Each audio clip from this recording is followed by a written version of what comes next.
जननीं शारदां देवीं रामकृष्णं जगद्गुरुं पादपद्मे त्वयोश्रित्वा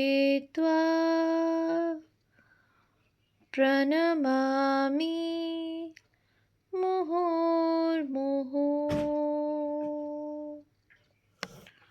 পূজনীয় স্বামী শিবপ্রদানন্দজি মহারাজের সম্পাদনায় রচিত শ্রী মা শারদা ও তাঁর বৈঠকখানা গ্রন্থ থেকে পাঠ। পৃষ্ঠা সংখ্যা 69। শ্রী মা শারদা গোয়ালপাড়া প্রসঙ্গে। মা বরাভয় দায়িনী, ঋদ্ধি ও সিদ্ধি তাঁর করতলগত। মন্ত্র দীক্ষা দান করে জীবপালিনী উদ্ধার করে গেছেন বহু ভক্তকে। গোয়ালপাড়ায় স্বামী প্রাণাত্মানন্দজিকে মা মন্ত্র দীক্ষা দিলেন। শিষ্য জানালেন, কিছুদিন আগে স্বপ্নে তিনি একটি মন্ত্র পেয়েছেন। মহাভাবময়ী মাতৃদেবী ধ্যানস্থা হয়ে শিষ্যকে মন্ত্র দান করে জানতে চাইলেন স্বপ্নের মন্ত্রটি কী। শিষ্য জানালো, স্বপ্নপ্রাপ্ত ও মার প্রদত্ত মন্ত্র একই।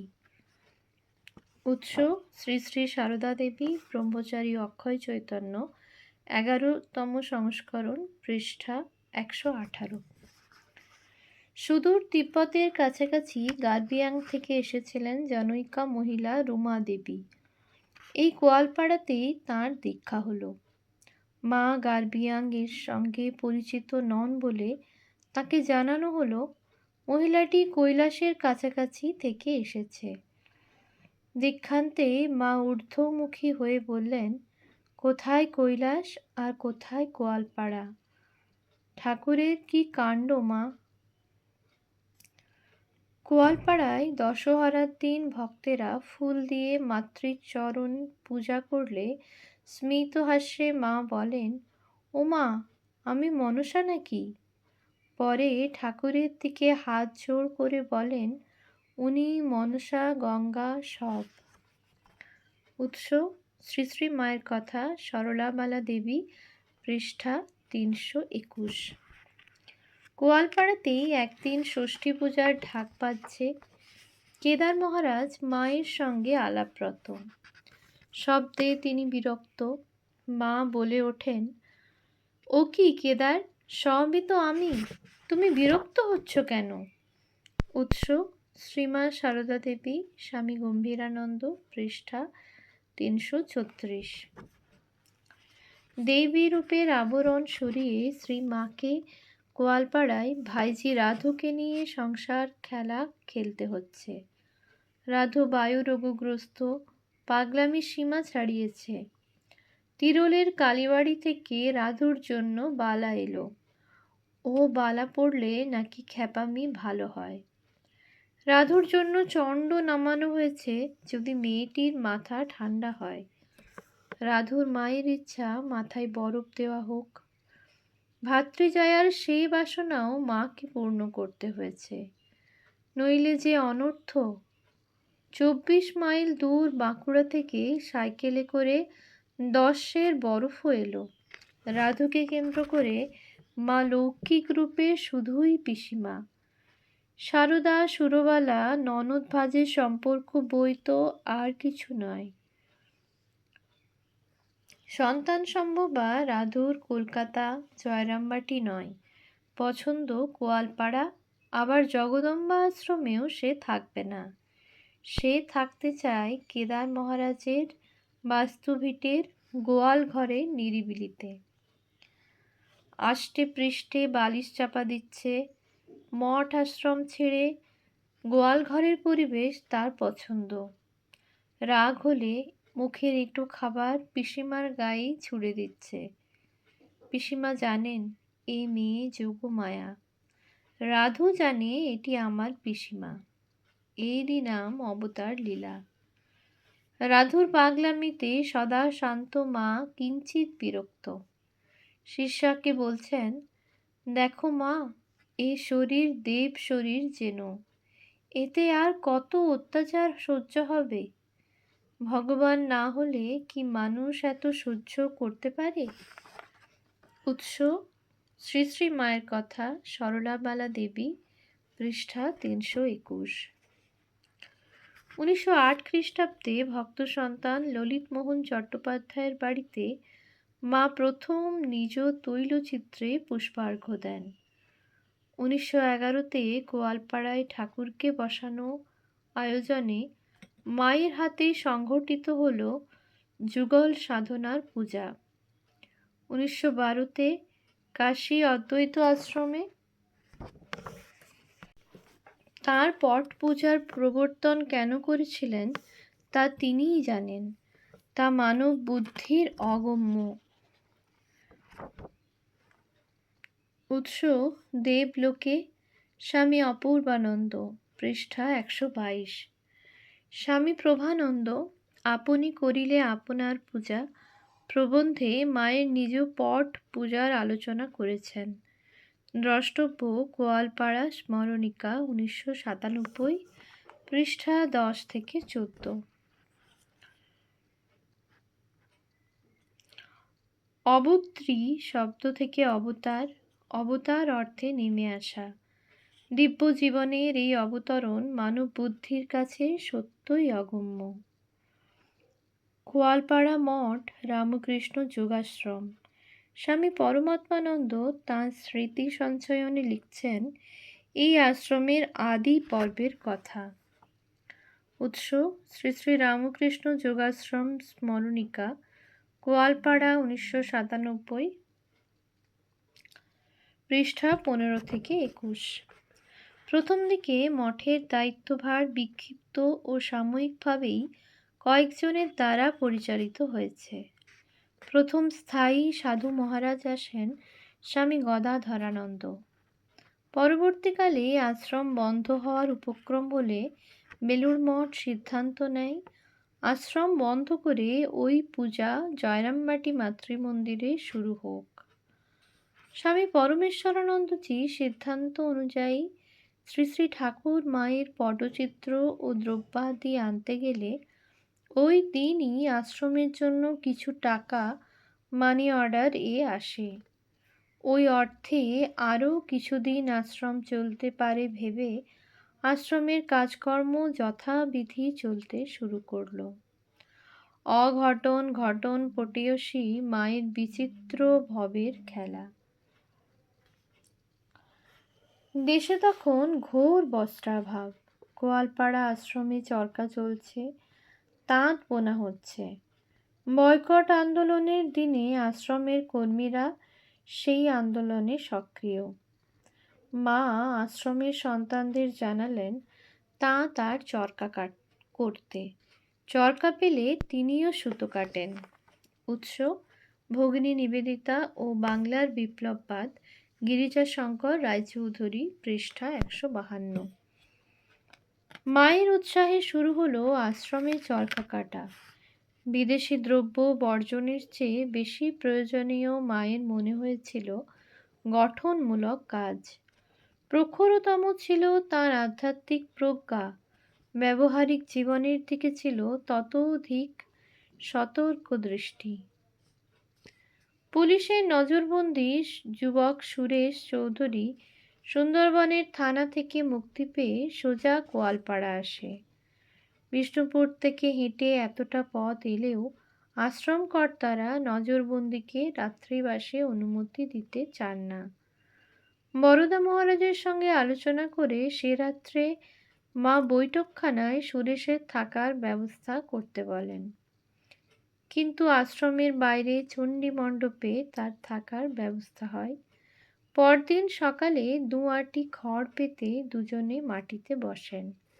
ওই অবস্থায় মা মন্ত্র দীক্ষা দেন। পরে জয়রামবাটিতে দুপুরের আহার করে কামারপুকুর দর্শন করে যুবকটিকে ফিরে যেতে বলেন। পুলিশের নজরবন্দি স্বামী জ্ঞানানন্দ কাটিহার থেকে মায়ের অসুখের সংবাদে গোয়ালপাড়া আসেন। আশ্রমের সকলেই তাকে কাটিহারে ফিরে যেতে বলেন। মা প্রিয় সন্তানকে ছাড়তে চান না। সকলের অনুরোধে ছাড়তে বাধ্য হলেন বটে, কিন্তু ইংরেজ শাসকের উচ্ছেদ কামনা করেন। উৎস শ্রী শ্রী মা শারদামণি দেবী, মানদাশঙ্কর দাশগুপ্ত, পৃষ্ঠা 365। গোয়ালপাড়াতে শ্রী মা আবার জগদম্বা আশ্রমে দোলনায় দুলেছেন। ভক্ত মেয়েদের দোলায় বসিয়ে দোল দিচ্ছেন। উৎস শ্রী শ্রী মা ও জয়রামবাটি, স্বামী পরমেশ্বরানন্দ, পৃষ্ঠা 30। দোলনার খেলা শেষ হলে শ্রী মাকে দেখা যায় জগদম্বা আশ্রমের তেঁতুল তলায় চৌকিতে বসে। স্থানীয় ডোমের মেয়ে কাঁদতে কাঁদতে মাকে অভিযোগ জানায় তার উপপতি তাকে ত্যাগ করেছে, অথচ তারই জন্য সে সব ছেড়েছে। মা উপপতিকে ডেকে বলেন, ও তোমার জন্য সব ফেলে এসেছে, এতদিন তুমি ওর সেবাও নিয়েছ, এখন ওকে ত্যাগ করলে তোমার মহা অধর্ম হবে, নরকেও স্থান পাবে না। শক্তিরূপিণী মহাবুদ্ধিমতী মায়ের কথায় মেয়েটিকে উপপতি নিয়ে গেল। উৎস শ্রী মা শারদা দেবী, স্বামী গম্ভীরানন্দ, পৃষ্ঠা 288। অপিচ দ্রষ্টব্য প্রকৃতিম পরমাম, স্বামী অব্জজানন্দ, পৃষ্ঠা 318 থেকে 320। সেদিন গণ্ডগ্রাম গোয়ালপাড়া জঙ্গলের দেশ। মায়ের ভয় হয় কোনোদিন না ভালুক টালুক বেরিয়ে পড়ে। বরদা মহারাজ বলেন, এই অঞ্চলে ভালুকের ভয় নেই। মায়ের ভয় কাটে না। দু একদিন পরেই শোনা গেল দেশলার মাঠে গোবর কুড়ানোর সময় জয়রামবাটির চৌকিদার অম্বিকার শাশুড়িকে ভালুকে মেরে ফেলেছে। ভালুকটাকেও গুলি করে মারা হয়েছে। উৎস শ্রীমা শারদা দেবী, স্বামী গম্ভীরানন্দ, পৃষ্ঠা 232। গ্রামের হরিপদ মাঝি ইষ্ট মন্ত্র জানতে চাইলে মা হরিপদকে ইষ্ট দেবী দুর্গার রূপটি দেখালেন। হরিপদ মাতৃচরণে আত্মসমর্পণ করল। আর একদিনের ঘটনা। আষাঢ় মাস, রাত্রি 10টা নাগাদ সকলে গাছতলায় বসে আছেন। মা হঠাৎ বলেন, শিহরের পাগলটা অনেক দিন এদিকে আসেনি। নবাসনের বউ এই রাতে তার নাম করতে মাকে বারণ করে। মা বলেন, এই বর্ষা বাদলে নদী পার হয়ে তার আসা সম্ভব নয়। সঙ্গে সঙ্গে তালপাতার টোকা মাথায় এক বোঝা সজনে শাক নিয়ে সেই পাগল হাজির। সে সাঁতরে নদী পার হয়ে মায়ের জন্য শাক এনেছে। রাধুর তখন অসুখের বাড়াবাড়ি। মা বলেন, লক্ষ্মীটি গোল করিস নে। উৎস শ্রীমা শারদা দেবী, স্বামী গম্ভীরানন্দ, পৃষ্ঠা 232 থেকে 33। পাগল চলে গেল। আজ গোয়ালপাড়া সারদা তীর্থ জগদম্বা আশ্রম, যোগাশ্রম। শ্রী শ্রী ঠাকুরের আচার আচরণ ও আদর্শকে বুকে ধরে এখানে তাঁর দিব্য লীলা। কৃপা ছাড়া ঈশ্বর লাভ কোনো কিছুতে হয় না। ঝড়ের এঁটো পাতা হয়ে থাকো, অস্তিত্ব রেখো, ব্যক্তিত্ব রেখো না, সংসারে শান্তি পাবে। এই শিক্ষাই শ্রী মায়ের শিক্ষা। ভাইঝি নলিনী দিদিকে মা শিখিয়েছিলেন, ঠাকুরের কাছে প্রার্থনা করো আমার আমিত্ব যেন না আসে। উৎস শ্রী শ্রী মায়ের কথা, প্রথমার্ধ, পৃষ্ঠা 115 থেকে 116। শ্রী মা গোয়ালপাড়ায় এক সন্ধ্যায় শ্রীমতী প্রমীলা বসুকে মন্ত্র দীক্ষা দেন। আমার আশ্রমে এক অপরিশুদ্ধ মনের যুবককে মা প্রথমে দীক্ষা দিতে নারাজ হন, তাকে ফিরে যেতে বলেন। এই কথায় যুবকটি কাঁদতে থাকে। তার কান্নার সংবাদে শ্রী মা পরের দিন দীক্ষা দিলেন। উৎস শ্রী শ্রী মা শারদামণি দেবী, মানদাশঙ্কর দাশগুপ্ত, পৃষ্ঠা 188। জগদম্বা আশ্রমে মা আছেন। একদিন এক ঘড়া দুধে একটি মৌরলা মাছ পাওয়া গেল। ঠাকুরের পূজায় এ দুধ কি করে দেওয়া যাবে এই বিষয়ে মা ভাবিত। নলিনী দিদি বলেন, কলকাতায় দুধে তো গোয়ালারা কত কি মেশায়, ওই দুধই তো পূজায় দেওয়া হয়। ভাইঝির এ কথায় বালিকা স্বভাবা সরল হৃদয়া শ্রীমা নির্দেশ দিলেন ওই দুধে পায়েস রেঁধে ঠাকুরকে নিবেদন করতে। উৎস শ্রী শ্রী মায়ের স্মৃতিকথা, স্বামী শারদেশানন্দ, পৃষ্ঠা 154-56। স্ত্রী ভক্ত কমলা ঘোষ গোয়ালপাড়ায় দুপুরের আহার আনতে বসে অন্য মেয়েদের সঙ্গে গল্প করছেন। একজন এসে খবর দিলে গ্রামের একটি মেয়েকে বাড়ি থেকে বার করে নিয়ে যাওয়া হয়েছে। এই মেয়েলি সরস আলোচনা মায়ের কানে গেলে মা বিরক্ত হয়ে কমলা দেবীকে বলেন, বৌমা, ওখানে কি করছো? ডাক্তার মহারাজ বৈকুণ্ঠনাথ মিত্র গোয়ালপাড়ায় মায়ের অসুখে মুখের মধ্যে ওষুধ দিতে গিয়ে পারলেন না। হাত কাঁপতে লাগলো। বাক্সে ওষুধ রেখে দিলেন। মা বললেন, কি হলো বৈকুণ্ঠ, আমায় ওষুধ দিলে না? ডাক্তার মহারাজ বললেন, দিচ্ছি মা, তবে এ কি দেখলুম? মা কথা ঘুরিয়ে বললেন, বাবা, আমাশয় খুব কষ্ট পাচ্ছি, তাড়াতাড়ি ওষুধ দাও।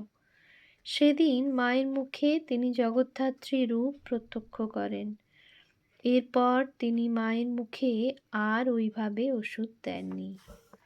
উৎস শ্রী শ্রী মায়ের পদপ্রান্তে, 4th খণ্ড, পৃষ্ঠা 1199-1220।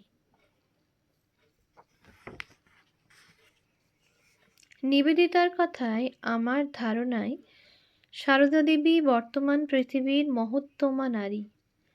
জয়রামবাটি, কামারপুকুর, দক্ষিণেশ্বর, গোয়ালপাড়া, বাগবাজার।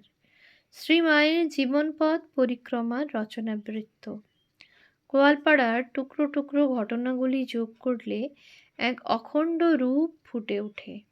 সারদা দেবীর জীবন পাঠের অর্থ হল প্রকৃত ধর্ম কি তা জানা।